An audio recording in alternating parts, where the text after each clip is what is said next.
White ওয়াশের লক্ষ্য নিয়ে আবারও ওয়েস্ট ইন্ডিজের বিপক্ষে মাঠে নামতে চলেছে বাংলাদেশ। তবে ওয়েস্ট ইন্ডিজের বিপক্ষে তৃতীয় ও সর্বশেষ ম্যাচে টাইগার একাদশে যে বড় ধরনের পরিবর্তন আসতে চলেছে তা বলার অপেক্ষা রাখে না। কেননা একে তো সৌম্য সরকার ইনজুরিতে, তার উপর আবার নতুনদের সুযোগ করে দেওয়ার জন্য এই ম্যাচের থেকে ভালো ও বিকল্প ম্যাচ আর সামনে পাওয়া যাবে না। কারণ এরই মাঝে সিরিজ জয় লাভ করে ফেলেছে বাংলাদেশ। তাই তৃতীয় ও সর্বশেষ ম্যাচে নতুনদের সুযোগ দিয়ে পরীক্ষামূলক প্রস্তুতি নেবার সম্ভাবনা আছে। চলুন এক নজরে দেখে নেওয়া যাক তৃতীয় ম্যাচের একাদশ কেমন হতে পারে। শুরুতেই ওপেনিংয়ে থাকছেন লিটন কুমার দাস। ব্যাটার হিসেবে টানা ব্যর্থতার মধ্যে দিয়ে গেলেও উইকেট কিপার ও ক্যাপ্টেন্সির দিক থেকে লিটন শতভাগ নাম্বার পেয়ে পাশ করেছেন এই সিরিজে। তাই তো অবধারিতভাবে তার জায়গা নিশ্চিত। তবে দুর্ভাগ্যবশত সৌম্য সরকার ইনজুরিতে পড়ায় এই ম্যাচে তাকে দেখতে পাওয়া যাবে না, যার ফলে কপাল খুলছে পারভেজ হোসেন ইমনের।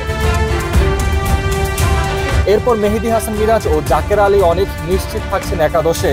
তবে ওদিকে তানজিদ তামিম পরপর 2 ম্যাচে খারাপ খেলায় তার দলে জায়গা নিয়ে আছে শঙ্কা। গেল ম্যাচে আফিফ ছিলেন একাদশের বাইরে, তাই তো সম্ভাবনা আছে শেষ ম্যাচে আফিফ অথবা তামিম এই দুজনের মাঝে যে কোনো একজন সুযোগ পেতে পারেন একাদশে।